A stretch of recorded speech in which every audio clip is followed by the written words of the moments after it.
네, 제 소개를 좀 드리면요. 이제 여기 앞에는 제 여기 화면이 나오면 좋겠는데요. 네, 제가 쓴 책으로 이제 저를 설명드릴 수 있을 것 같아요. 제가 몇 권 가져왔는데요. 우리 아이 기초공사라는 자녀 양육서를 재작년에 썼고, 그리고 소명 리스타트라는 저희 연구소 진로성 연구소 10주년 기념작이 작년에 나왔습니다. 그러니까 제가 주로 하는 일은 이제 가정과 자녀 양육에 대한 얘기와 한 개인의 진로와 소명에 대한 이야기를 하고 있는데요. 사실은 이 두 가지가 저는 같이 간다고 생각합니다. 특별히 그 아이를 키우시면서 아버지는 또 일을 하시지만 어머니도 일을 하시지만 아이에게 되게 집중하고 있다가 내 인생은 어디 갔지? 나 예전에 꿈이 있었는데 나는 지금은 왜 사는지 잘 모르고 애 때문에 산다. 이렇게 되면 필연적으로 안 좋은 결과가 나오더라고요. 그래서 아이들이 어릴 때는 우리가 물론 아이와 24시간을 함께 보내면서 여러 일들을 겪지만 아이들이 점점 자라면서 우리는 그 시간 동안에 사실은 남자들은 군대에 간다면 여자들은 육아가 있는 것 같아요. 왜냐하면 이게 어떤 공통점이 있냐면 너무 힘들다는 거예요. 그리고 중간에 그만둘 수도 없어요. 네, 그래서 이걸 어차피 이제 버텨 나가야 되는데 이 시간이 굉장히 의미 없는 시간으로 여겨질 수도 있지만 또 한편으로 생각하면 아내와 남편이 남편과 아내가 한 팀이 되는 굉장히 중요한 과정이고 또 개인으로서는 굉장히 강해지는 과정인 것 같아요. 네, 그리고 그 과정을 통해서 나의 진로와 소명을 다시 한번 재발견할 때 우리가 소명이라는 강의를 또 다음에 뭐 할 수 있으면 좋겠지만 우리가 소명을 발견하는 시기를 30대 중반 이후로 보거든요. 네, 그 이유는 그 정도 돼야 내가 진정한 나를 알 수 있기 때문입니다. 네, 그래서 이 두 가지 주제는 저는 동일하게 중요하고 같은 선상에 있다고 생각을 하고요. 그리고 또 이 다음 책은 이제 제가 아동 양육 시설에 특별히 관심이 있습니다. 그래서 아동 양육 시설 실무자분들을 위한 초등학생의 꾸물거림의 대화라는 책을 썼고 어제 이제 부모용 꾸물거림 책이 나왔는데요. 초록색. 이 책은 아직 제 손에 들어오지 않아서 가지고 오지는 못했습니다. 그리고 저는 이제 뭐 하는 사람이냐 이렇게 물어보면 한마디로 정의하기가 어려운 것 같습니다. 그러니까 뭐 상담자냐 그것만 하는 건 아닌데 코치냐 그것도 맞는데 사모도 맞고 뭐 소장도 맞고 다 맞는데 제가 이제 재작년부터 그 2030 청년들의 어려움을 굉장히 많이 보게 된 것 같아요. 그래서 그 아이들의 이제 재정적이고 그 정서적인 후원을 위해서 아름다운 작당이라는 후원 행사를 혼자 해봤어요. 재작년 12월에요. 그런데 한 3천만 원 정도가 모였어요. 정말 깜짝 놀랐어요. 그래서 이것을 가지고 10대명의 청년들을 계속적으로 지원하고 작년 12월에 다시 두 번째 아름다운 작당, 그러니까 아작이라고 하는데요. 네, 그것들을 하고 있습니다. 제가 이걸 하면서 이제 저는 혁신가인가? 뭐 이런 생각, 길을 만들어가는 사람인가? 이런 생각을 하고 있고 저는 지금 포항에 살고 있어요. 약간 하울링이 있죠. 제 목소리가 작아서 올리신 거죠. 네, 저는 포항에서 이제 상담과 한대의 집이라는 오두막을 하려고 작년에 이사를 갔고 그래서 영일대 앞에서 이 이제 저희 집을 오픈해서 하는 일과 그리고 교회는 경주에 있습니다. 제가 이제 교육학과 상담을 전공하고 첫 번째 직장이 울산이었어요. 네, 그래서 제가 울산에서 여기 오늘 진입하면서 뭐 범서, 언양 굉장히 익숙하고 네, 그 당시 언양 농고, 뭐 범서 중학교, 뭐 어디 이렇게 다니면서 아이들을 많이 만났습니다. 그렇게 해서 저는 이제 한국에서 상담을 하고 아이들을 만나고 부모님들 만나는 게 정말 제 일이라고 굳게 믿었는데 제가 남편을 따라서 첫 아이가 두 돌 때 모로코라는 나라에 이제 선교사로 가게 됩니다. 그러니까 모로코라는 나라는 스페인 밑에 있는 북아프리카 이제 무슬림 국가였어요. 네, 제가 여기 가서 너무 힘들었어요. 그래서 4년 후에 번아웃이 옵니다. 그러니까 거의 우울증 직전까지 갔던 것 같아요. 그래서 남편이 저를 아무리 일으켜 세우려고 해도 제가 안 세워지더래요. 그래서 남편 입장에서는 본인이 평생 소망했던 그 선교사의 삶을 접고 한국으로 돌아오게 됩니다. 그래서 제가 그때 돌아오는 비행기 안에서 그리고 돌아와서도 한동안 너무너무 괴로웠어요. 그러니까 나는 왜 거기서 버티지 못했을까? 그리고 우리 남편은 나 때문에 선교사를 접었으니까 또 한국에 들어와서 목회를 하는데 내가 잘못한 것이 아닐까? 뭐 여러 가지 생각들을 하면서 복기를 하는 거예요. 이제 그 4, 5년의 생활 내가 왜 거기서 그렇게 힘들었을까? 이런 삶을 생각을 해봤는데 첫 번째로 이제 제 생각이 들었던 게 이제 저희 엄마의 메시지였다고 생각합니다. 그러니까 여러분 다 이제 부모시잖아요. 그리고 저희 어머니고 저는 첫 딸이에요. 그러면 첫 딸은 진짜 엄마랑 굉장히 밀착돼 있는 관계일 가능성이 많습니다. 그리고 부모님도 첫 아이는 시행착오가 많아요. 좀 더 또 까다로우시고. 근데 막내는 너무 예쁘지 않습니까? 네, 그죠. 그래서 저도 저희 막내를 부모님이 아직도 굉장히 귀여워하시거든요. 그래서 제가 첫 딸로서는 아니 나한테는 그렇게 안 했으면서 왜 우리 여동생은 저렇게 예뻐하시지 하는 마음이 저는 요 근래까지도 있었는데요.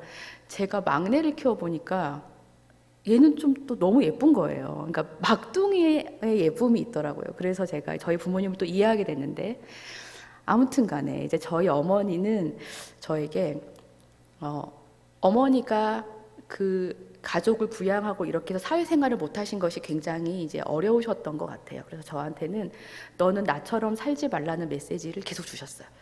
네, 그 저는 그게 너무 당연한 줄 알았어요. 그래서 저는 그래서 계속 일을 열심히 했어요. 네, 제가 여기 울산에서도 일을 했고 또 대학에서도 강의를 했고 그 멋지게 일하면서 살고 싶었던 저였다는 거죠. 그래서 제가 아프리카 가기 전까지는 정말 미친 듯이 일을 하면서 살았던 것 같습니다. 근데 제가 모로코로 가니까 제가 할 수 있는 일이 없는 거예요. 일단은 말도 너무 다르고 또 아이가 생기고 그러면서 제가 이 거실이 저희 집 거실은 아니지만 이렇게 생겼어요. 모로코의 거실은. 저기서 밥도 먹고 잠도 잡니다. 그래서 저 소파에 주로 누워있는 생활을 했어요. 그러면서 드는 생각이 여기는 어디고 나는 누구지? 내가 잘하는 건 뭐고 내가 좋아하는 건 뭐고 난 여기서는 뭘 할 수 있지? 이런 절망감이 계속 오면서 그 아이 기저귀 갈고 밥하고는 계속 반복을 해야 되잖아요. 네, 그러니까 아이를 키우는 것에 대한 의미를 제가 부여하지 못한다는 것을 이제 알게 된 거예요. 거기서 저는 멋지게 커리어우먼으로 살고 싶었지 아이를 키우는 엄마로 살겠다는 생각을 거의 해보지 않았다는 것을 제가 여기서 발견을 하게 됩니다. 근데 너무 힘든 거죠. 그래서 이제 그 당시에 싸이월드 시절이었는데요. 이제 저희 어머니가 어떤 글을 보내줘요. 은진아, 왜 강이 굽이굽이 흐르는지 아니? 그 강이 흐르는 곳마다 옆에 생명의 꽃이 핀다는 거예요. 그래서 제가 이 글을 보고 엄청 많이 울어요. 제가 그 당시 때는 많이 울었던 것 같아요. 그렇구나. 그 전까지 살았던 저의 삶은 굉장히 직선 인생이었어요. 대학 졸업하고 뭐 대학원 가고 취업하고 뭐 이거 하고 이렇게 계획이 쫙 나오는 삶 있잖아요. 이거 직선 인생 아닙니까? 그리고 거기서 별로 실패하지 않았던 인생을 살았다고 하면은 이제 아프리카에 와서 육아를 하는 저의 삶은 어디로 가는지를 모르겠는 거예요. 무엇을 목표로 잡아야 되는지도 모르겠고, 근데 매일매일 해야 될 일은 너무 넘쳐나고 아이들은 계속 엄마를 바라고 이러한 삶을 제가 한 번도 살아본 적이 없었구나. 그런데 저희 어머니가 보내준 그 문구, 강이 어디로 갔는지 너는 알 수 없는데 여기서는 이게 구불구불하니까 저희 끝이 어딘지 네가 모르는데 그 삶이 그 강이 흐르는 곳마다 생명의 꽃이 피면 너 되는 거 아니겠니라는 메시지였던 것 같아요. 그래서 제가 처음으로 이렇게 살 수도 있는 거구나라는 생각을 하게 됩니다. 그래도 이제 힘들었던 거예요. 왜냐면 그걸 생각을 한 거지 제 삶에 이렇게 훈련되어 있진 않았던 거니까요. 그러면서 제가 4, 5년의 그 외국 생활 동안에 뭘 배웠는가를 한국에서 생각해 보면서 첫 번째로 사람이 빙의 삶과 두잉의 삶이 있는데 저는 두잉의 삶만 알았던 사람이었던 것 같아요. 그러니까 가서 제가 아무것도 하지 못하는 게 아니잖아요. 사실은 아이도 키우고 제 삶을 저 살고 있는데 어떤 명확한 성취가 나오지 않은 삶을 제가 도저히 견디지를 못했다는 걸 알았어요. 그러면서 내가 빙으로 사는 삶이 뭔지를 모르는구나.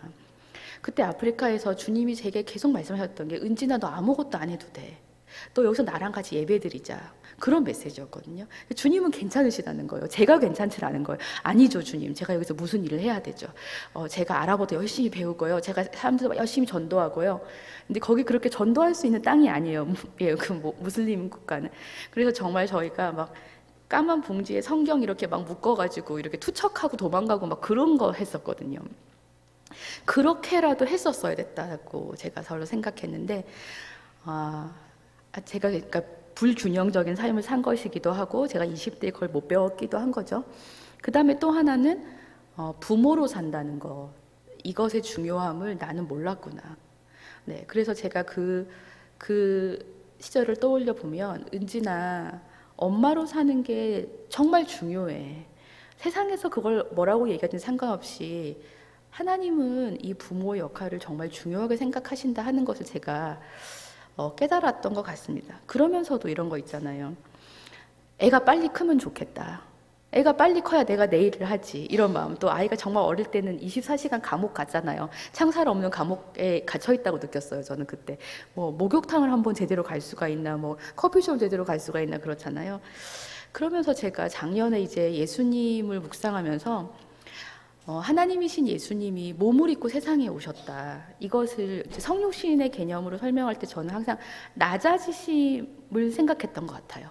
그런데 작년에 낮아지신 것도 있지만 스스로 몸이라는 제약에 갇히셨구나 하는 것을 새롭게 깨닫게 됐는데 굉장히 충격적으로 깨닫게 됐어요. 제가 엄마가 되어서 목욕탕을 못 가고 카페를 못 가고 애 옆에 있어야 되는 이런 제약하고는 비교할 수 없이 어디에도 계시고 무엇도 할 수 있으신 하나님이 사람의 몸에 갇혀서 그걸 선택하셔서 오셨다는 거예요. 그런데 예수님이 그래서 그 몸을 입으시고, 그러니까 잠도 자야 되고 배도 고프고 피곤하시고 그런 몸을 가지고 무엇을 하셨냐면 이 나병 환자를 만져주시고, 그죠?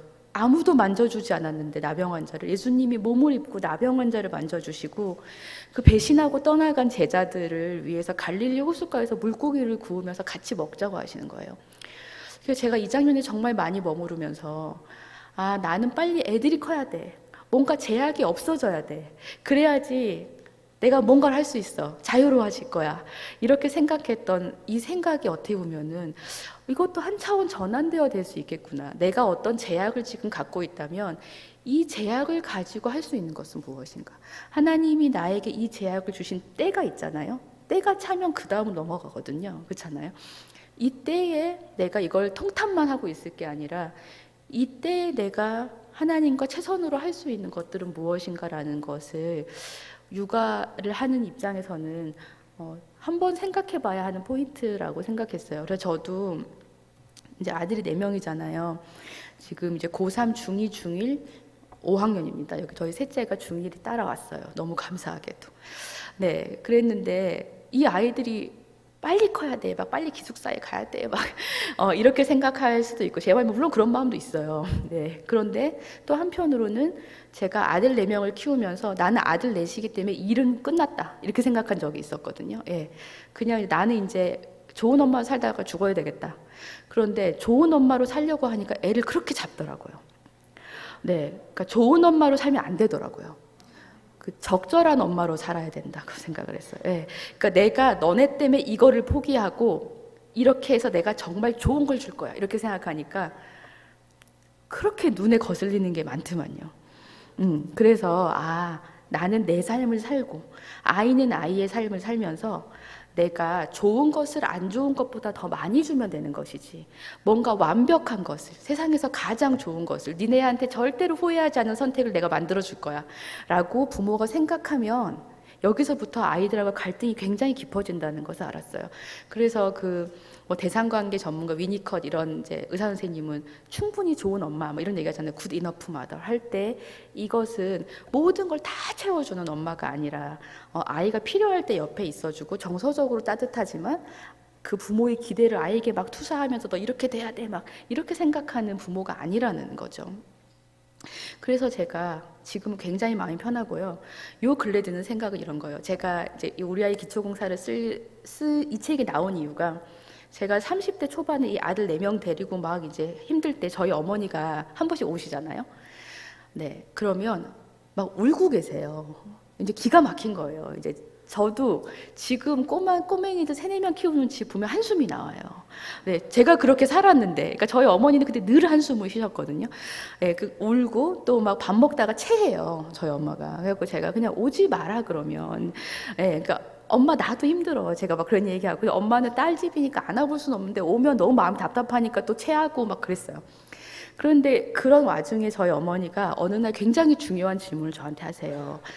은진아, 너는 네 인생의 전성기가 언제라고 생각하냐? 제가 나이 한 34, 5 정도 됐을 때였던 것 같습니다. 그때 전성기를 생각할 정신이 하나도 없는 거예요. 이거는 그냥 터널인데 굴 같잖아요. 안 끝날 것 같잖아요, 이 육아가. 그래서 한 번도 생각해 본 적이 없다는 생각이 딱 들었지만 굉장히 중요한 질문이라는 걸 제가 알았죠. 그래서 제가 엄마 한 5, 60대? 그렇게 말했어요. 그러니까 저희 어머니가 맞다. 네 인생의 전성기는 5, 60대야. 그러니까 너 지금 30대잖아. 애들은 생각보다 금방 큰다. 그러니까 네가 그때를 위해서 지금 네 삶을 준비해라 그러셨어요.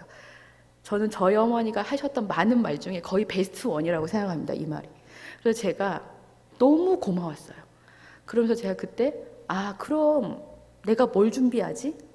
어차피 내가 아들 4명 키우는데 얘네를 실험을 해봐야 되겠다. 그러면 내가 생각한 그리고 내가 배운 이런 원리들이 사인사색 너무 다르거든요. 이 아이들에게 다 통하면 원리잖아요. 네, 그래서 이거를 해서 해본 거예요. 그래서 그 결과가 저 책이에요. 10년간 해본 이제 결과가 저 책인데 그때 이제 저희 어머니가 그런 얘기 하셨고 그리고 저도 지금 저희 아이들의 전성기를 5, 60대라고 생각하면서 언제 내가 자녀를 잘 키웠다고 정말 얘기할 수 있을까 하면 한 50대인 것 같아요. 애들이 50대. 네, 진짜. 그래서 저는 우리 애들이 10대, 20대에 무슨 대학을 가고 어디에 취업하고 어떻게 살든지 크게 신경 안 쓰기로 했습니다. 왜냐하면 그게 그 아이의 고유성을 찾아가는 과정이면 되는 것이지 거기서 수능에 점수를 어떻게 받았어, 대학을 어디를 갔어, 취업을 1, 2년 못했어. 이것이 아무 문제가 안 된다는 것을 제가 이제는 조금 알겠어요. 왜냐하면 제가 그 온라인 클래스를 통해서 20부터 50, 60, 70도 오시지만 제가 이 속 이야기를 정말 많이 들어요. 그런데 10대, 20대 때 엄청 모범생이었던 분들이요. 40대 때 얼마나 많이 방황하는지 몰라요. 근데 40대 때 방황하면요. 가족이 너무 고생해요. 그렇잖아요. 그래서 우리가 질할 총량의 법칙 얘기하잖아요. 제가 사춘기 얘기 오늘 많이는 안 하겠지만 그냥 그 나이 때 할 걸 해야 되거든요. 그리고 부모는 그거를 오롯이 받아내야 돼요. 그러니까 부모는 아이가 질환 발광을 할 때 제가 요즘 늘 생각하는 거예요. 사춘기 4명이잖아요. 질환 발광을 할 때 부모의 원칙은 뭐냐면은 보복하지 않는 부모가 되는 것입니다. 아이들은 자기가 성숙하려고 막 시행착오를 하는 거예요. 근데 거기서 부모에게 때로는 막 험한 말도 하고 말도 안 되는 짓거리도 한다는 거죠. 그럴 때 부모가 너 일로 와봐. 너 나한테 이렇게 할 거야? 너 그렇게 하면 죽는다. 막 세상 부끄러워 못 살겠다. 이렇게 하면서 아이에게 그걸 막 보복하면 아이가 자기의 있는 대로 살지를 못하는 거예요. 그러면 아이가 어떻게 되냐면요. 착한 아이로 살게 됩니다. 착한 아이로 살면서 그게 진짜 자기인 줄 알아요. 10대, 20대 때는 내가 착한 아이로 사는 게 큰 문제가 없습니다. 그런데 결혼하고 나서 자녀를 키울 때 내가 착한 아이라고 생각했던 분들의 착각이 뭐냐면요. 나는 아이를 엄청 잘 키울 거라고 생각하시더라고요. 내가 남편이랑 되게 잘 지낼 거라고 생각해요. 아내랑. 왜냐면 난 굉장히 나이스한 사람의 얘기를 들었으니까요. 근데 집에서 완전히 좀 심한 말씀은 개박살이 나는 거예요. 애가 너무 미운 거예요. 그리고 남편이랑 아내가 너무 싫어요. 그래서 어떻게 생각하냐면요. 너 때문이야. 남편 너만 바뀌면 우리 집이 괜찮아질 텐데 당신만 바뀌면 우리 집이 괜찮아질 텐데 얘만 바뀌면 우리 집이 괜찮아질 때 생각하거든요. 왜냐하면 내가 좋은 사람이기 때문에 절대 그걸 깨면 안 돼요. 그런데 그러면 절대 집이 바뀌질 않아요. 어디서 변화의 포인트가 있냐면요. 내가 좋은 사람이 아니구나. 내가 진짜 좋은 인간인 줄 알았는데 내가 좋은 사람이 되려고 무지하게 노력했었고 사실 나는 나한테 일어나는 화나 짜증이나 그런 부정적인 감정을 다루는 법을 모르는구나. 그러니까 아이가 화를 내고 짜증을 내면 그게 너무너무 미운 거예요. 왜냐하면 내가 그걸 잘 해결할 수 있으면 그게 별로 밉지가 않아요. 왜냐하면 저러다 말겠지. 야, 나도 옛날에 그랬는데 나도 막 화 이렇게 내보니까 나중에 어떻다. 그게 자기한테 견적이 있거든요. 그런데 그렇지 않은 분들은 아이에게 화도 못 내고 화내면 죽여버릴 것 같은 강력한 분노가 자기 속에 있다는 걸 알기 때문에 그러니까 남 탓을 계속 하게 되는 거예요. 그래서 그거를 제가 너무 많이 보는 거예요. 그래가지고 30, 40 때, 10, 20 때 못하는 건 30, 40 다 하는구나. 그리고 만약에 그때 못하잖아요. 그러면 갱년기가 세게 오거나 아니면 치매로 오시더라고요. 그러니까 치매가 다 그렇다는 게 아니고 해결되지 못한 문제가 치매 환자분들이 계속적으로 하는 말에 드러난다는 거예요. 그래서 저는 아이 4명을 키우는 게 저한테 어떤 복이었냐면요. 제가 너무 좋은 사람이 아니라는 걸 확연히 보여줬어요. 네, 제가 한 한 둘째, 셋째 이렇게 키우니까 사람이 나는 이제 감옥 간다 막 이렇게 CCTV 있었으면 나는 감옥 간다 거의 이런 수준의 저를 발견하게 되더라고요. 그러면서 제가 바깥에서는 뭐 강의도 잘하고 엄청 괜찮은 인간이었을지 모르지만 실제 나는 이런 사람이고 하나님이 이런 나를 아시는구나 라는 지점에서 자녀 양육은 저를 가장 겸손하게 했던, 지금도 마찬가지예요. 네, 겸손하게 하는 과정인 것 같아요.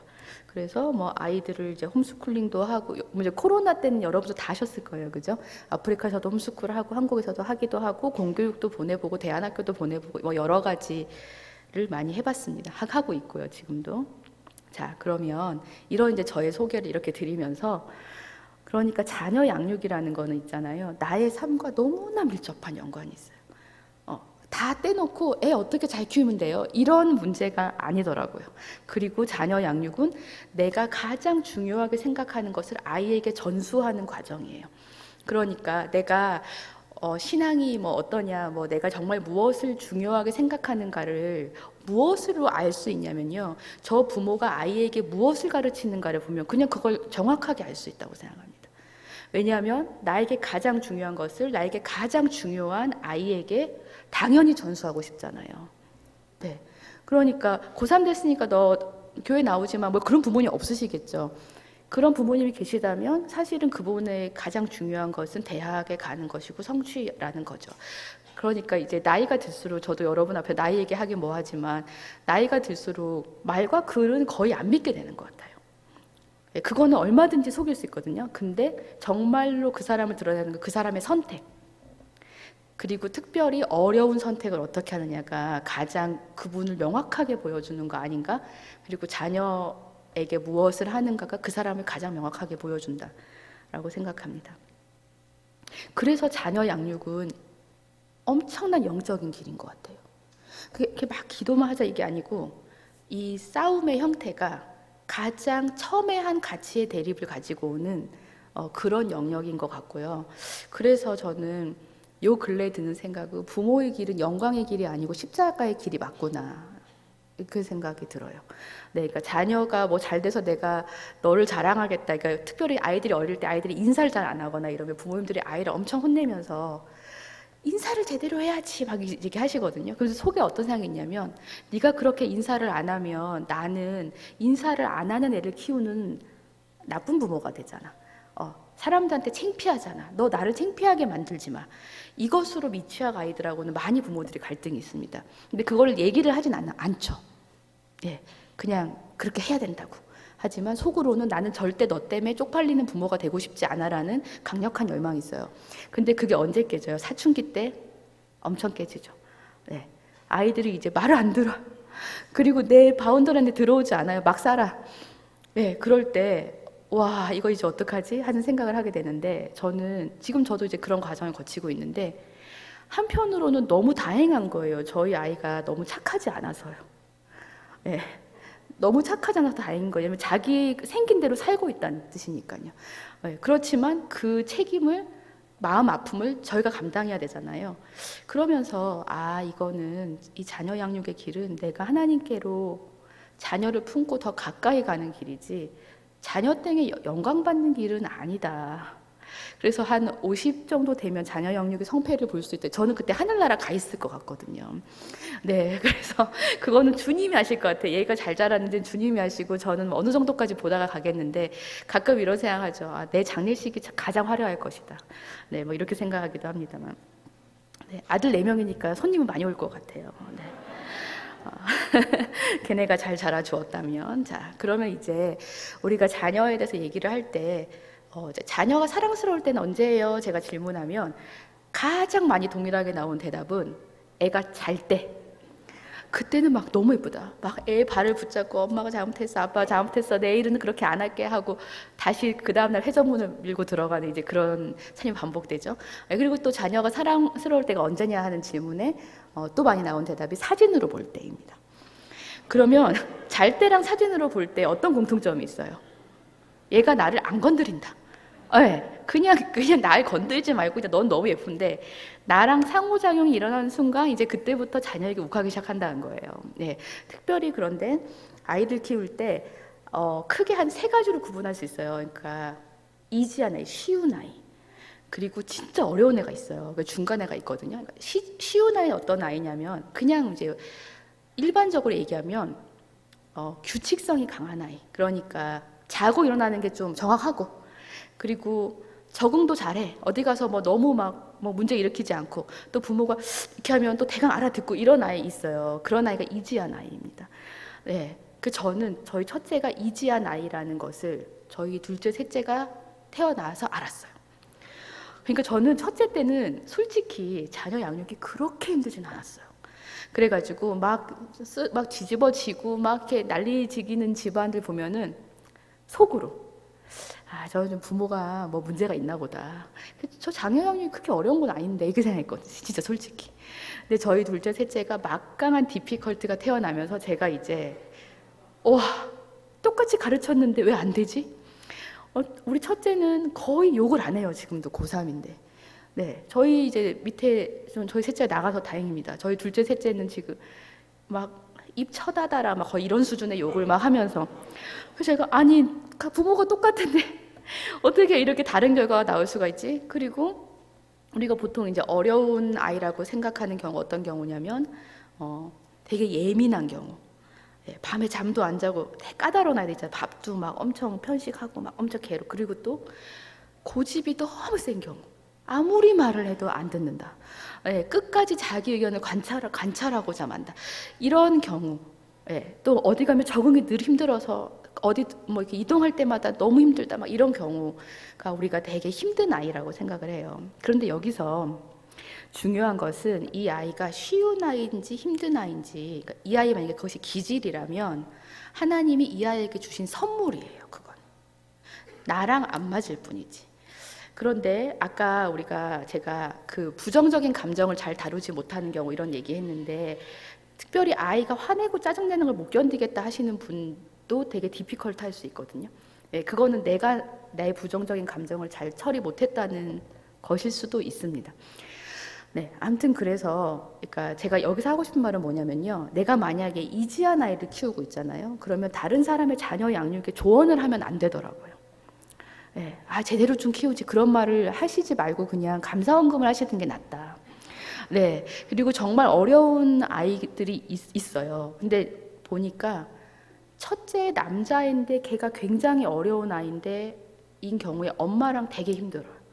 왜냐면 엄마는 이성이잖아요. 동성이 아니고 이성의 아이인데 한 번도 애를 키워본 적이 없는데 첫째 아이가 굉장히 예민하고 고집이 세고 힘들면 이 엄마가 정말 멘탈이 탈탈 털리는 이제 결과를 가지고 와요. 그러면서 누가 잘못인지를 모르는, 이게 내 잘못인지 얘 때문인지 이게 구분 자체가 안 되는 일들이 있거든요. 근데 좀 이제 여러 명을 키워보면 이제 그때서야 내가 뭘 잘못했다기보다는 똑같이 해도 얘가 좀 더 예민하게 받아들였구나 뭐 이런 등등을 알 수 있는 것 같긴 합니다.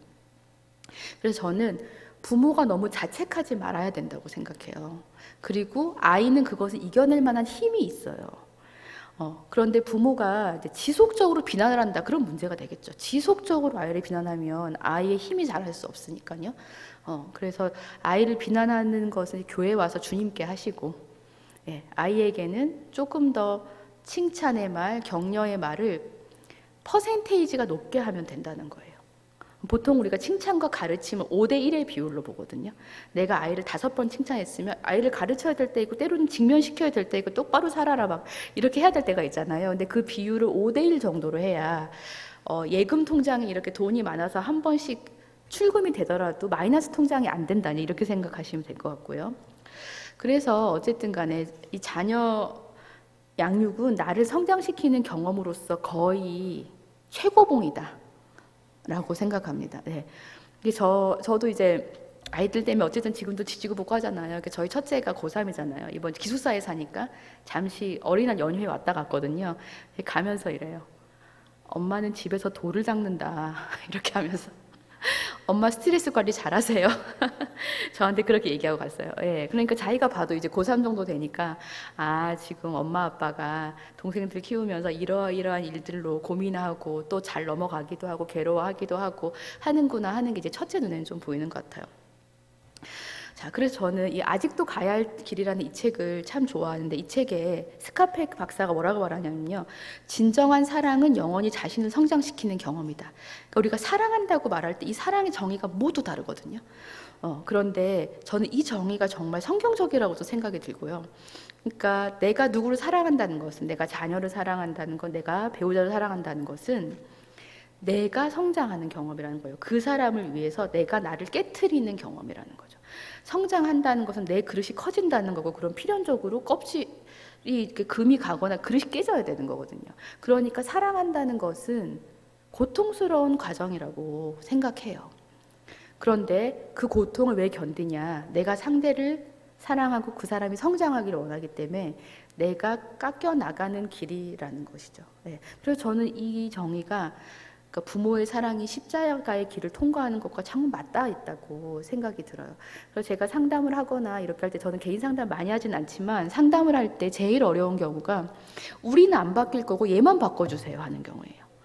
네, 얘가 문제가 있으니까 얘만 바꿔주면 된다. 그럼 저는 거의 그 상담은 안 된다고 보거든요. 네, 왜냐하면 그럴 수가 없어요. 가족에서 일어나는 모든 일은 모두가 모두에게 영향을 주지, 나는 다 괜찮은데 니만 문제야 하는 경우는 없어요. 부부관계에서도. 그죠? 남편만 바뀌면 괜찮을 거야. 그렇게 하면 절대 안 바뀌고 문제가 해결이 안 되고요.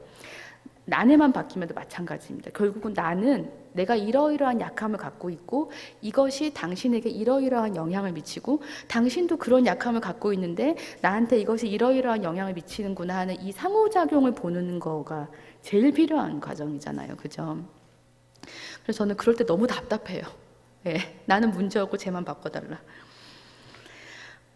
자, 그래서 이제 성경적인 자녀 양육이라는 얘기를 안 할 수 없는데, 아까 저희가 히브리서 말씀 읽었지만 사실 이제 그 한글 번역은 너무 세요. 막 징계, 채찍질이 너무 세서 제가 메시지 성경 번역을 좋아하는데요. 일단 성경적인 자녀 양육이라고 생각했을 때 우리가 딱 떠올리는 것은 이제 가정 예배, 뭐 암송, 큐티 이거 떠올립니다. 물론 굉장히 좋은 훈련이라고 생각하고 필요해요. 저도 초등학교 때까지는 잘 되더라고요. 근데 아이들이 이제 사춘기가 되니까 너무 각자의 삶이 생기고 이게 한 자리에 모이기 쉽지 않고, 주일날 저희가 한 자리에 모여서 함께 예배 드리는데, 그러니까 성경적 자녀 양육이라는 것은 첫 번째로 그러한 어떤 함께 모이고 가르치는 것이 있다면, 저는 두 번째로는 하나님과 우리의 관계를 가정에서 닮아가는 게 성경적 자녀 양육인 것 같아요. 그러니까 이것은 우리가 하나님을 어떤 존재로 생각하느냐에 완전 필연적 영향을 받아요. 내가 만약에 하나님을 되게 무서운 분으로 생각하고 있어요. 하나님은 막 나를 벌 주는 분, 내가 잘못하면 막 벌 주는 분으로 생각하고 있다면, 예, 아이에게도 그렇게 돼야겠죠. 아이가 거짓말을 해요. 큰일 나는 거예요. 아이가 무슨 뭐 야동을 봐, 큰일 나는 거예요. 예, 근데 큰일 나지 않아요, 그죠? 예, 모든 아이들은 거짓말하고요. 모든 아이들은 대부분 훔치는 경험이 한 번씩은 있어요. 그리고 모든 아이들은 대부분 그런 걸 봐요. 자, 그럴 때 우리가 내가 처벌지향, 그러니까 이거 이제 하나님이 나를 벌 줄 건가 안 줄 건가, 막 여기에 내가 하나님을 인식하고 있다면 그건 큰일 나는 거예요. 무조건 두드려 잡아서 고쳐야 되는 거잖아요. 그런데 사실은 아이들의 발달 단계상 그것들은 있을 수밖에 없어요. 그러면 내가 이것을 부모로서, 하나님이 나를 만약에, 하나님, 내가 죄인이고 내가 정말 주님 앞에 못한 짓을 많이 했는데 주님이 나를 그래도 사랑하시고 또 참으시는 그 하나님을 진짜 내 하나님으로 알고 있는 부모는 아이가 그런 행동을 할 때 어떻겠어요? 그래, 나도 그랬지. 나도 사실은 까놓고 말하면 나도 하나님 앞에서 너랑 큰 다를 게 없는 인간이다. 그런데 하나님이 나를 이토록 사랑하셔서 나를 이렇게까지 회복시켜 주셨다면 너는 가능성이 있지. 이렇게 바라보게 되지 않겠습니까? 그러니까 하나님을 내가 어떤 존재로 정말로 아느냐, 그게 믿음이잖아요. 그거는 자녀 양육과 너무 관계가 있어요. 그래서 어쨌든 우리가 하나님을 뭐 토기장이, 공급자, 심판자, 사랑과 오래 참 풍성한 분이라고 알고 있다면, 그렇게 믿고 계시다면 자녀 양육의 현장에서 이것이 드러나야 된다는 거죠. 근데 이것이 드러낼 거야 하고 드러내진 게 아니고 드러나져야 되는 것입니다. 그래서 부모가 먼저 성장해야 돼요. 부모가 하나님을 깊이 만나야 돼. 그래야지 성경적인 자녀 양육이 이루어지는 것이지, 나는 그 자리에 있으면서 야 일로 와, 말씀 보자, 야, 그래갖고 막 가정예배 드리다가 기도하고 눈 떴다고 혼내고 막 암송한다 안 했다고 혼내고, 그래가지고 제가 어느 교회 가니까 암송 열심히 하시는 교회였는데 그 부목사님께서 암송하다가 싸우는 집이 너무 많다는 거예요. 예, 애는 고린도전서 안 할 거야 막 이러고, 그러면 이제 막 당신이 먼저 암송을 해야지 그래 애가 본을 보지 막 해서 막 그런다는 거지. 그리고 제가 그걸 들으면서 이것도 아이의 기질에 따라 다를 수 있다. 어떤 아이는 부모가 하자 하면 잘 따라와 놓은 아이가 있고, 어떤 아이는 그걸 내가 왜 해야 돼요? 안 할 거예요. 이제 고집이 여기서 딱 발동하면 이제 나는 끝까지 안 할 거야. 이렇게 되면 부모는 이것을 또 내가 신앙으로 잘못 가르쳤나 이렇게 해석할 필요는 없는 것 같아요. 안 하면 안 하는 거죠. 예, 그럼 그 아이의 또 인생을 기대하는 거예요. 하나님, 얘가 지금 이런 거 안 하려고 하지만 이 아이가 정말 자발적으로 하나님의 이 말씀을 꿀송이처럼 달게 될 때가 오기를 제가 기도합니다 하고 하나님 앞에 나오셔야죠. 네, 그래서 이것이 계속 이렇게 돌아가는 것 같거든요. 그래서 저는 성경적 자녀 양육은 율법에서 은혜로 가는 것 같습니다. 그래서 어느 누구도 내가 자녀 양육을 잘했다고 말할 수가 없어요. 왜냐하면 그 아이의 인생이 3040, 50이 어떻게 될지 모르거든요. 그리고 또 어느 누구도 아유 저 집은 쟤는 안 됐다 그렇게 말할 수도 없어요. 왜냐하면 하나님의 은혜는 절망에 있는 사람도 뒤집어 엎는 은혜가 있기 때문에. 네, 그렇기 때문에 그냥 남의 자녀 신경 쓰지 맙시다. 뭐 그 집이 어떻게 키우든 간에 내가 하나님 앞에 성장하고 그 하나님의 사랑을 나를 통해서 아이가 경험할 수 있으면 그냥 그걸로 족한 거다. 예, 그래서 베드로가 물어보잖아요. 쟤는 요한은 어떻게 해요? 예수님이 요한 신경 쓰지 말고 너나 잘해라 하시잖아요. 예, 자녀 영역도 마찬가지예요. 하나님 쟤는 뭐 어느 대학 붙었는데 우리 애는 왜 그래? 아니면 쟤는 저 부모가 문제가 있을 거야. 하나님이 너나 잘해라. 예, 이렇게 하실 것 같아요. 예, 걔는 걔에 대한 계획이 있고 나는 너에 대한 계획이 있고 너의 자녀에 대한 계획이 있으니. 그래서 저는 이걸 여쭤보고 싶어요. 여러분 자녀에 대한 하나님의 약속이 있으신가요? 그냥 범사에 잘 되고 이런 거 모두에게 주신 약속 말고 여러분이 딱 잡고 있는 약속이 있으셔야 되죠. 네, 하나님이 이 약속을 우리에게 주셨어. 우리 부부에게 주셨어. 네, 그러면 아이는 막 이렇게 왔다 갔다 하거든요. 그때 아이를 보면 너무 불안해요. 그리고 부모가 불안하면 아이가 또 불안해요. 그래서 부모가 불안해하는 건 아이에게 가장 악영향을 끼치는 것 중에 하나라고 생각하거든요. 근데 부모가 어떻게 불안하지 않을 수 있냐면요. 아이를 보면 100% 불안하고요. 하나님의 약속을 봐야 안 불안해요. 그래서 저도 아이를 넷을 이제 키우면서 하나님께 저에게 주신 약속이 있어요. 그게 뭐냐면 시편 127편 말씀이었는데 너희 아내는 이제 포도나무 같을 것이면 둘러앉은 아이들은 감람나무 같을 것이다라는 말씀 있잖아요. 제가 모로코에 살았으니까 거기는 가로수가 올리브나무예요. 감람나무가 올리브나무잖아요. 근데 진짜 거기는 여름에 비가 안 와요. 우기가 겨울이에요.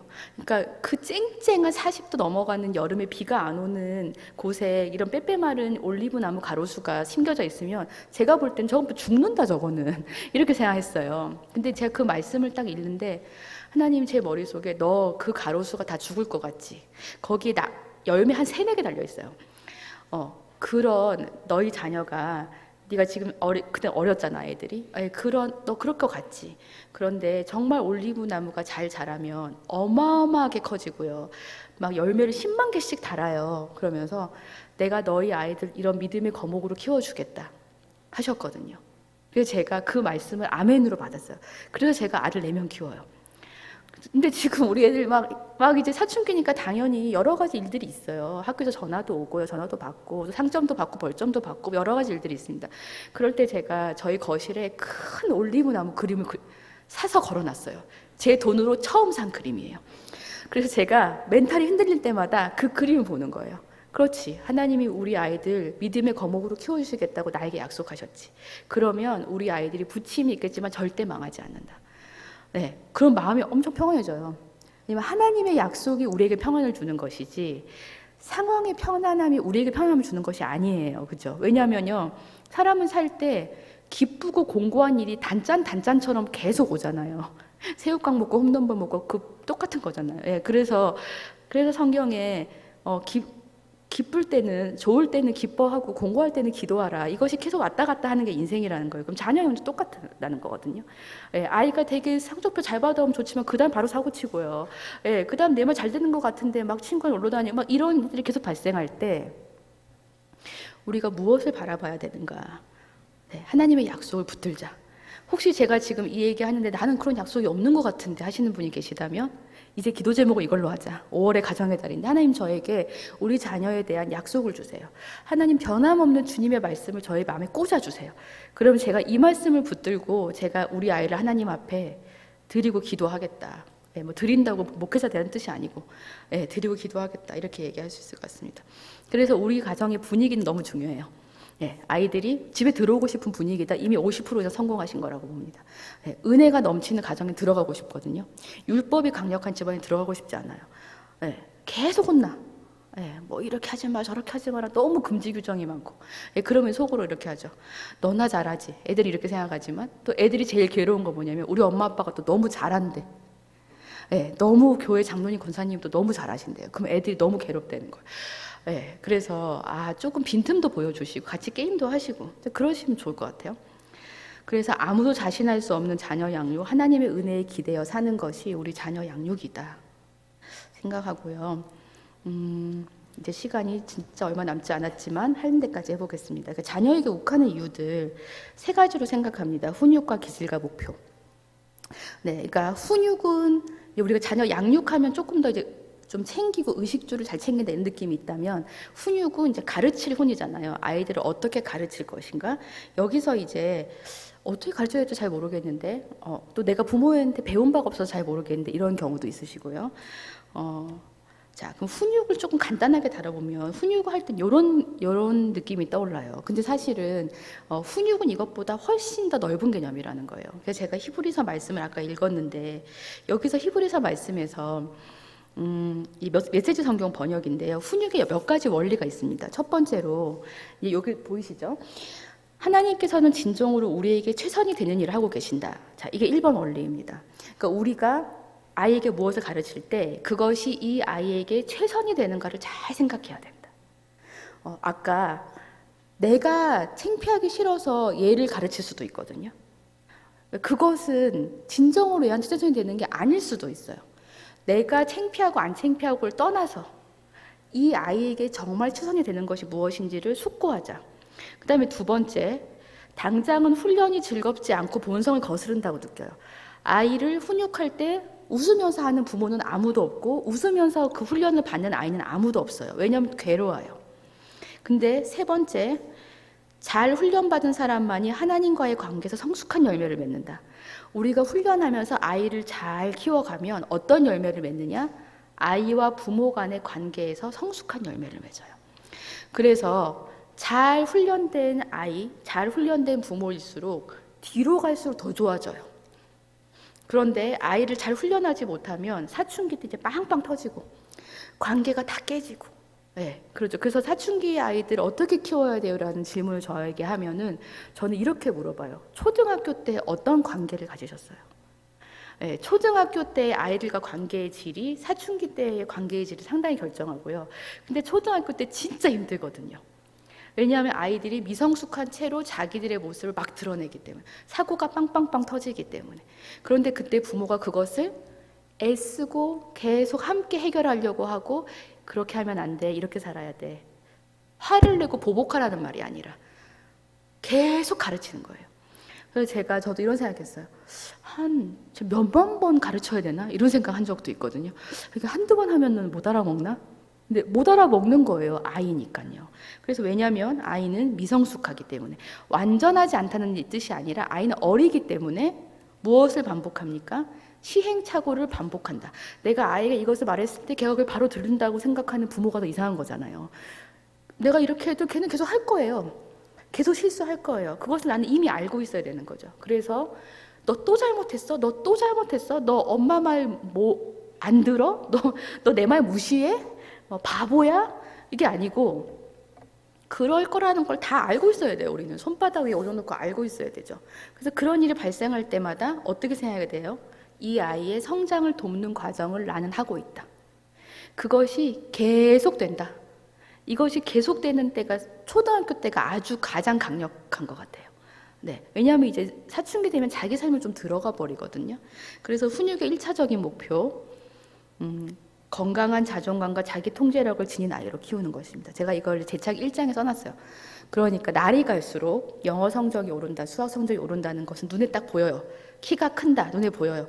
눈에 보이지 않는 내면의 성장은 이 아이가 자기 건강한 자존감은 두 개로 나뉘어요. 하나는 자기 효능감, 나는 뭘 할 수 있다고 생각하는 거. 나 그거 할 수 있지. 이렇게 생각하는 아이로 자라는가. 두 번째, 자기 가치감. 내가 괜찮은 인간이구나 하는 생각하는 거예요. 그래서 그 아이가 자기 스스로를 좋아합니까? 엄청나게 잘 키우신 거죠. 네. 사람이 자기가 자기를 좋아하기가 진짜 어렵거든요. 그래서 저는 꽤 괜찮은 것 같아요. 이 정도의 말이 자녀에게서 나온다는 거는 진짜 브라보예요. 네. 그런데 그런 아이를 키우려면 부모가 어떻게 도와줘야 됩니까?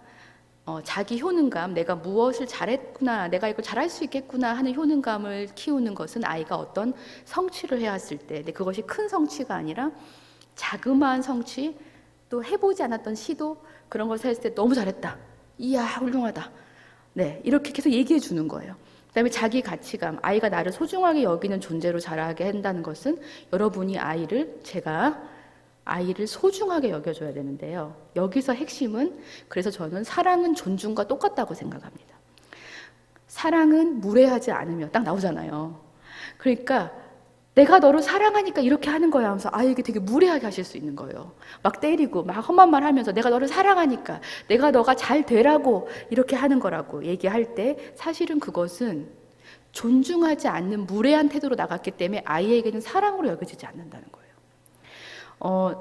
아이가 나중에 나이 많이 들어가지고, 그래, 그때 우리 엄마 아빠가 나한테 그렇게 말했지만 그것이 사랑이었어 라고, 그건 그때 얘기할 거고요. 지금 10대, 20대의 자녀에게는 무례한 태도로 다가가지 않는 존중의 껍질, 존중의 그릇으로 사랑을 전달하는 것이 저는 너무 필요한 것 같아요. 여기서 자기 가치감이 꽃을 피워요. 그리고 자기 통제력은 자기 컨트롤인데요. 여기서 제일 어려운 게 스마트폰입니다. 제가 지금 부모 교육을 많이 하잖아요. 질문의 90%가 스마트폰이에요. 네, 그런데 스마트폰 얘기를 오늘 여기서 제가 많이 하진 않겠지만, 일단 초등은 스마트폰 자기 통제력은 안 된다고 보는 게 맞아요. 그러니까 초등학교 3학년 때 스마트폰을 주고 엄마가 통제하라 그랬지, 너 이때 끄라 그랬지, 왜 그렇게 못해? 못한다고 봐야 되는 거죠. 왜냐하면 성인도 못하잖아요. 여러분 잘 때 스마트폰 어떻게 계속 보지 않으세요? 그리고 저희 결국 어떻게 했냐면, 저희 집에요, 어떤 서랍 하나에 자물쇠를 결국은 달았어요. 네, 근데 이게 저희가 갑자기 사다 단 게 아니고 몇 년간에 우리가 이것을 계속 같이 해보려는 노력이 있었는데 모두 다 알아버린 거예요. 부모도 안 되는구나, 아이도 안 되는구나. 그래서 저희 11시가 핸드폰 반납하는 시간이거든요. 그러면 그때 진짜 자물쇠를 이따만한 걸 샀어요. 눈에 딱 보일 수 있게. 그래서 자물쇠를 철컥 잠궈요. 근데 저도 일주일에 한 반 이상은 저도 그때 잠궈요, 같이. 왜냐면 저도 밤에 잘 때 제가 계속 그걸 보게 된 유혹을 저도 못 이기는 거예요. 이렇게 잠궈 놓으면요, 마음이 편해요. 잠이 되게 잘 와요. 그래서 잠을 이렇게 잠궈 놓고 저희 남편이 베개 밑에 열쇠를 넣고 자는 거죠. 네, 그러면 이제 밤에 스마트폰 도둑들이 못 오죠. 네, 그래서 그러니까 저희가 이게 한 달이 안 됐어요. 이 스마트폰 자물쇠를 산 게요. 이게 얼마나 어려운 일인지, 네, 정말 저도 절감하고 있거든요. 아이들이 어릴 때는 요걸 넘어갑시다. 그러니까 이제 내가 어떤 부모인가를 한번 살펴보세요. 애정과 통제의 축으로 애정도 있고 통제도 있다. 그러면 권위 있는 부모. 권위 있는 부모는 단호함과 관대함이 같이 있는 거예요. 평소에는 좋지만 안 되는 건 안 되는 거예요. 그런데 그 밑에 권위주의적인 부모가 있어요. 통제는 강한데 애정은 떨어져요. 그러니까 권위주의적인 부모의 대표적인 특징이 토달지 마, 내가 말했으면 끝이야. 네, 그래서 우리가 보통 권위를 생각하면 이 권위주의를 많이 떠올립니다. 왜냐하면 우리 부모님들이 대부분 권위주의적인 부모님이 많으셨거든요. 네, 그래서 그때는 부모 교육도 없었으니까 그냥 애들이 말 잘 듣고 빨리빨리 통제되려면 세게 말하고 혼내고 막 이렇게 했었어야 되는 시대적 배경이 있었습니다. 자, 그러면 권위주의적인 부모 밑에서 자란 내가 이제 부모가 됐어요. 그러면 권위라는 말이 너무 싫은 거예요. 그래서 어떤 부모가 되기 원하냐면 허용적인 부모가 되기 원합니다. 애정이 많고 통제가 별로 없는. 그래서 이런 부모님들이 하시는 얘기가 나는 애랑 친구처럼 지내고 싶어요. 자, 애랑 친구처럼 지내지세요? 안 돼요. 네, 특히 여기 미취학을 키우고 계신 부모님들한테 제가 말씀드리고 싶은데요. 애랑 친구처럼 지내시면 안 돼요. 네, 왜냐면요. 애랑 친구처럼 지내는 거 언제냐면 아이가 사춘기 들어서 그 이후인 것 같아요. 왜냐면 그땐 정말 얘기가 통해요. 가물에 콩나듯이지만 뭐 매번 얘기된 건 아니지만 엄마 나는 어떤 사람이랑 만나면 좋을까요? 난 진로 어떻게 할까? 이런 정말 이런 얘기들을 사춘기 때 들어가서 할 수 있잖아요. 근데 어릴 때는 명확한 규칙이 있어주는 게 좋거든요. 그래서 아이랑 그냥 그래 네 맘대로 해 이거잖아요. 허용적인 부모. 우리 집에 네가 왕이야. 네, 그렇게 되면 이 아이들이 집에서는 엄청 좋아요. 당연하잖아요. 그런데 어린이집이나 학교에서 적응을 잘 못하는 거예요. 왜냐하면은 어떤 사회적인 규칙이 여기서 통하는지를 내가 배워본 적이 없는 것입니다. 여기 지금 조부모님들이 많이 계시잖아요. 그러면 혹시 딸이나 며느리, 아들이나 사위가 손자, 손녀를 양육할 때 여러분은 가만히 계셔주세요. 야야, 애가 뭘 한다고. 아이고, 내 귀한 손자, 손녀, 얘네가 죽인다면서 막 데리고 가시고 막 이러면요. 어렸을 때 미취학 때가 훈육의 베스트 타이밍이거든요. 그때 훈육을 못하면요. 초등학교 때 가서 너무 부모가 힘들어요. 그리고 그때 조부모님은 감당하실 수 없으세요. 네, 그래서 이제 딸은 그나마 아이고 엄마 저로 가 있으소 이렇게 하면 되거든요. 며느리는 시어머니한테 말을 못 한다니까요. 그래서 며느리 분들이 너무 힘들다는 거야. 우리 시어머니 시아버지가 애를 데리고 가버린대 훈육할 때. 그러면 말을 못 하겠다는 거예요. 절대 진짜 부탁드려요. 네, 왜냐하면 애가 뭘 한다고 이건 진짜 잘못된 말이에요. 애는 다 알아요. 언제부터 다 알아요? 한 2돌 정도 되면 아는 것 같아요. 이게 해야 되는지 말아야 될지 엄마 아빠가 안 된다고 하는 것인지 아닌지 알거든요. 네, 그런데 모른 척 하는 거예요. 네, 그래서 훈육은 이때부터 해야 되거든요. 자, 1세부터 7세 돌보면서 권위를 가르치는 시기. 권위주의가 아니라 권위를 가르치는 거예요. 그래서 미취학 시절에 가장 해야 될 훈련이 안 돼 하면 듣는 거예요. 그런데 안 돼 하면 왜 안 듣냐면요. 안 돼를 너무 많이 해서 안 들어요. 안 돼 이거잖아요. 그거는 불안과 과보호이지 진짜 안 돼가 아니에요. 안 돼 너무 많이 들어 애가 짜증이 나요. 또 안 된대. 그러니까 여기서 지금 미취학 부분 계시면요. 애가 귀로 딱 들었을 때도 야 이건 진짜 안 되는구나 또 바로 알아야 되거든요. 그러니까 예를 들어 김세준 안 돼. 목소리 딱 깔아서 그럼 애가 이거 분위기 안 좋다. 이거 들어야 되는 타이밍이구나 바로 알아야 돼요. 그러니까 이것은 훈련이거든요. 근데 이건 어떤 훈련과 맞부딪히냐면 이거랑 맞부딪힙니다. 그러니까 경청 훈련과 1, 2, 3 훈련은 미취학 때만 할 수 있는 훈련입니다. 여기 혹시 미취학 키우시는 분 손 한번 들어보시겠어요? 네. 몇 분 안 계시는군요. 네. 그럼 손자, 손녀들이 미취학이신가요?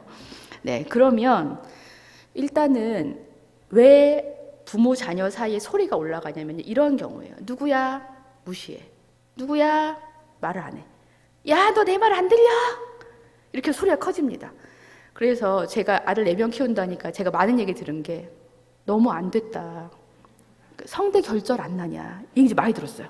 아들 4명 키우면 소리를 얼마나 지르겠냐 저 엄마가. 저한테 많이 들었어요. 그리고 애들이 얼마나 많이 먹는데 감당할 수 있냐 이런 거거든요. 많이 먹는 건 사실이에요. 그런데 제가 성대 결절 한 번도 난 적 없어요. 왜냐하면 저는 이 훈련 때문이라고 생각하는데요. 경청을 훈련하는 거예요. 어떻게 하냐면 누구야? 내가 이제 네 이름을 부르면 내 엄마 하면서 엄마를 쳐다보고 내라고 대답하자. 자, 그 다음에 제가 한번 불러봐요. 세준아, 안 쳐다봐요. 왜요? 훈련이 안 돼 있으니까요. 그럼 제가 다시 말하죠. 엄마가 뭐라 그랬지? 그래, 그럼 내가 네 이름 부르면 나를 쳐다보고 내라고 말해라. 또 불러봐요. 네, 너무 잘했어. 이거 일주일만 하시면요. 아이가 고개를 돌려서 내라고 대답해요. 그러면 부모님들이 어떤 피드백을 하시냐면 우리 애가 이렇게 말을 잘 듣는 줄 몰랐다. 첫 번째 피드백. 두 번째 피드백, 애가 말을 내라고 하니까 말이 좋게 나간다는 거예요. 네, 이것은 가정의 평화를 위해서 엄청 중요한 훈련인데요. 그런데 이미 초등학교 4, 5학년 됐고 할 수는 없어요. 물론 부탁할 수는 있겠지만 훈련을 하기는 어려운 것 같아요. 어렸을 때 해야 되는 거고요. 1, 2, 3 훈련은 하나, 둘, 셋 하고 딱 생각하는 의자 가는 거 이런 거 아시죠? 예. 그럼 하나, 둘, 둘반, 둘의 반의 반 이런 거 말고 예, 정확하게 하시는 거. 미취학이 많으시면 제가 여기 할 얘기가 진짜 많은데 하여튼 요거를 저는 기본적인 훈련이라고 봅니다. 그래서 훈육의 5가지 방법. 이거는 이제 다 쓸 수 있어요. 초등, 중고생까지. 일단 의사소통이 제일 핵심적인 건데요. 이것은 비난하지 않고 가르친다. 이것이 의사소통의 핵심적 원칙입니다. 근데 가르친다고 하는데 계속 걔를 비난하면 안 되고 그 아이의 행동에 대해서만 얘기하는 거죠. 두 번째 논리적인 귀결은 자전거를 잘못 세워놨으면 자전거를 못하게 하는 것이 논리적인 귀결이에요. 그러니까 아이가 잘못한 행동에 대한 논리적인 결과를 주는 것, 이것은 미리 협상돼 있어야 돼요. 네, 그 세 번째 자연적 귀결은 뭐예요? 겨울에 파카 안 입고 나가겠다는 애를 그냥 내보내는 거. 네, 그러면 다시는 이렇게 내복바람으로 안 나가겠다고 하는 거죠. 자연히 가르치게 하는 것입니다. 그 보상과 무시 이런 여러 가지가 있는데요. 제 책에 다 써놨어요. 그러니까 왜냐하면 여러 가지 패를 갖고 있어야 된다는 거예요. 내가 이 상황에서 지금 이걸 써야 될지 이걸 써야 될지 이걸 써야 될지 그리고 우리 아이의 기질에 이것이 잘 맞는지 저것이 잘 맞는지. 그런데 진짜 제일 중요한 게 뭐냐면요. 지키지 않을 말은 절대 하지 마세요. 아이에게 비협박의 대표적인 게 뭐냐면요. 차 타고 가다가 내려버린다 이런 거 있잖아요. 놔두고 간다, 돌아간다. 근데 여러분이 돌아가실 거 아니시면 돌아간다 말하지 말고 중간에 내려줄 거 아니면 내려준다는 말을 하지 말아요. 왜냐하면 부모의 말은 일관적이고 부모 입에서 나온 말은 지켜진다는 것을 아이들이 알아야 그것이 좋은 권위의 기반이 됩니다. 우리가 만약에 하나님이 맨날 말했는데 아니야 사실 안 하려고 그랬는데 말한 거야. 하나님이 그렇게 하면 우리 하나님 어떻게 믿어요? 네, 하나님 믿을 수가 없잖아요. 하나님은 시건치 않으시는 분이기 때문에 우리가 하나님을 신뢰하잖아요. 그것처럼 우리가 우리 아이들에게 시건치 않는 사람이 돼야 된다는 거죠. 그러려면 부모가 진짜 생각을 많이 해야 돼요. 그래서 자녀 양육은요 절대로 쉬운 과정이 아니에요. 진짜 고차원적인 지적 과정이라고 저는 가끔 생각합니다. 진짜 생각을 많이 해야 되는구나. 그런데 그 생각을 해야 되는 이유가 시행착오를 덜하고 아이가 조금 더 너무 뭐랄까 엄한 일을 안 당하게 네, 부모가 이렇게 좀 잘 가이드해 줄 수 있는 건데요. 마지막으로 이 얘기를 하고 싶어요. 요청하고 협상하는 방법을 배우는 것이 이 위의 단계입니다. 그러니까 이 전에 이제 훈육은요. 너가 이렇게 하면 이렇게 될 거야. 근데 요거잖아요. 근데 아이가 다 초등학생 이상이에요. 그러면은 가족 회의를 꼭 하시기를 추천을 드립니다. 가족 회의를 하지 않으면 아이가 있잖아요. 부모의 말에 대해서 들을까 안 들을까만 생각하게 돼요. 근데 가족 회의를 하면요. 이거에 대해서 어떻게 할래? 우리 가족이? 가족 회의를 매주 할 필요는 전혀 없고 꼭 중요한 이슈가 있을 때 하시면 돼요. 자, 그럼 여기서 이 가족 회의를 해야 되는 이유는 우리가 어떤 사람이 인생을 잘 살았다고 여러분 생각합니까? 저 사람 참 인생 잘 사네. 이렇게 생각할 때 어떤 사람이 인생을 잘 살아요? 잘 결정하는 사람이 잘 살아요. 그죠? 특별히 진짜 중요한 결정 2개 뭐예요? 진로 결정, 배우자 결정. 네, 여러분 잘 하셨죠? 네, 잘 하셨을 거라고 생각해서 이 자리에 계신 건 거 보니까. 자, 그럼 진로 결정과 배우자 결정을 어떻게 잘할 수 있습니까? 사람이 어떤 결정을 할 때 어떻게 잘할 수 있냐면요. 나를 잘 알아야 돼요. 내가 이런 사람인지. 그러면 많은 결정을 해봤어야 내가 이런 사람인지를 알아요. 아, 내가 이거 한다고 했는데 안 되네. 와, 내가 할 수 있을 줄 알았는데 난 이 정도밖에 안 되는구나. 그럼 다른 걸 해볼까? 이렇게 하면서 이 가족 회의를 거치면서 이렇게 협상하고 이렇게 요청하고 내가 이런 걸 할 수 있다고 제안할 수 있구나 하는 것을 배우는 거예요. 그래서 가족 회의에서 꼭 결론이 안 나도 괜찮은데요. 하시기를 권합니다. 그래서 여러분이 이제 사춘기 아이를 데리고 있으시면요, 특별히 이제 금지하는 여기에 대해서 되게 갈등이 많거든요. 그래서 좋은 금지는 아이가 지킬 수 있는 것을 제시하면서 상의해서 정하는 거예요. 그러니까 이게 가족회의에서 해야 된다는 거예요. 나쁜 금지는 아이가 지키기 어려운 걸 제시하면서 일방적으로 정해요. 네, 예를 들어 너 핸드폰 11시에 갖고 와. 안 그러면 부셔버릴 거야. 일방적으로 나가면 엄청나게 반발하죠. 그런데 11시까지 왜 반납해야 되는지를 계속 한 거예요. 막 훔치러도 오고 그랬어요. 밤에 막 훔치러도 오고 또 뭐 반납했다 했는데 안 하기도 하고 뭐 그렇지만 그걸 계속 가는 거죠. 그래서 아이가 예를 들어서 뭘 사달라고 하거나 뭘 해보겠다고 한다. 그러면 제일 피해야 될 게 뭐냐면요. 바로 그 자리에서 안 돼 이거예요. 안 돼 다음에 더하게 나오는 게 뭐냐면요. 너는 생각이 있니 없니? 네. 아이들이요. 제가 강의하잖아요. 그 중고생들이 저한테 이래요. 선생님 저희 엄마 아빠 강의할 때 있으면 꼭 말해주세요. 저는 생각이 있니 없니 이 말이 제일 싫어요. 네. 근데 애들이요 생각이 없지 않아요, 여러분. 이렇게 여쭤볼게요. 여러분이 되게 힘들어요. 그러면은 여러분 어떻게 하세요? 잔다. 누워서 넷플릭스를 돌린다. 예, 그 다음에 치킨 같은 거 시키고 놀러 나간다. 이게 어른들의 힘들 때 하는 방식입니다. 그럼 아이들이 힘들 때 어떻게 하냐면요. 잔다. 이거 치킨 시켜달라고 한다. 제 돈이 없으니까. 예, 그 다음에 게임이나 넷플릭스를 돌린다. 예, 그러면 저건 생각이 없는 놈인 거예요. 그죠? 그러니까 아이들이 사는 세상이 되게 힘들어요. 그리고 아이들도 자기 인생에 대한 생각이 다 있어요. 그런데 그것을 잘 정리해서 이야기하지 않을 뿐이고 혹은 이야기를 못할 뿐이에요. 그래서 저는 안 돼. 너는 생각이 있니 없니? 이 말은 정말 피해야 된다 생각하고요. 이렇게 말하면 좋겠어요. 고마워. 일단 말해준 거는 고마운 거거든요. 고마워. 함께 생각해보자. 좋은 의견이다. 이거는 조금 안건이 큰데 좀 더 생각해보자.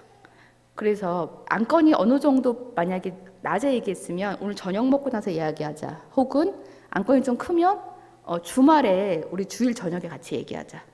방법을 찾아보자. 너도 찾아봐, 나도 찾아보자. 그래서 다시 우리 이번 주말에 얘기해. 이러면요. 이렇게 질문하시는 부모님들 계세요. 애가 아무 생각 안 하고 오면요. 애가 몰라요. 그냥요. 이러면요. 그런데 아이들이요. 자기에게 진짜 중요한 주제는 절대로 그냥요 몰라요라고 하지 않아요. 예를 들어 오늘 이번 주 주일날 우리 스마트폰 시간을 정할 거야. 너 어떻게 할래? 몰라요. 그러면 엄마가 그냥 뜻대로 하면 되는 거지. 절대 몰라요라고 하지 않는다니까요. 저는 이때까지 할 거예요. 뭐 요렇게 해주세요라고 얘기를 한다는 거죠. 그래서 마지막 결론. 이 과정을 통해서 아이는 현명하게 사고하고 좋은 결정을 내리는 방법을 알게 돼요. 그러면 이것은 이 아이의 진로, 그 이후의 성인에 대한 인생에도 굉장히 중요합니다. 말을 들을지 안 들을지를 결정하는 게 아니고 만약에 너가 의견이 있으면 가져와. 네, 그 제가 늘 요즘 많이 물어보는 게 저희 아이들 다 10대니까요. 네 의견을 말해줘. 네, 그러면 애들도 골치가 아파요. 그냥 듣든지 안 듣든지 하는 게 편할 수도 있어요. 근데 그것을 부모가 원하지 않는다는 거예요. 그럼 너무 단순한 사고를 가지게 되니까. 그러니까 가져서 다시 얘기하자 그러면 막 이러기도 하고 때로는 저한테 따로 얘기했다가 그럼 가족회의 할까? 그러면 아니요 이래요. 왜 그럴까요? 가족회의에 들고 오려면 훨씬 더 논리가 정확해야 되거든요. 그러니까 그럼 좀 더 생각해보고 다시 올게요. 네, 이렇게 하게 되는 상황을 이제 맞이하게 됩니다. 이제 마무리를 하면요, 제가 오늘 기질과 목표에 대한 이야기를 다 하지 못했지만, 만약에 다음에 어떤 기회가 있다면 아이의 기질에 대한 얘기를 하면 좋을 것 같아요. 왜냐하면 아이의 타고난 기질을 이해한다는 건 거의 60% 정도를 이해하는 거라고 생각을 하거든요. 그래서 어쨌든 이 아이가 나랑 다른 것이지 틀린 것이 아니다. 이렇게 생각해 주시고 또 부모도 계속 공부하실 수 있으면 좋겠고요.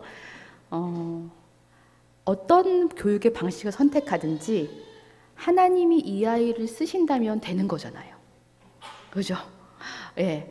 그래서 우리가 부모로서는 유치원 어디 보내야 돼, 학교를 어디 보내야 돼, 어떤 교육과정에 들어가야 돼, 이런 것들을 참 많이 고민하게 되지만 하나님이 우리 아이의 주인이시고 그리고 내가 원하는 대로 아이가 안 되는 게 더 당연하고 잘된 길입니다.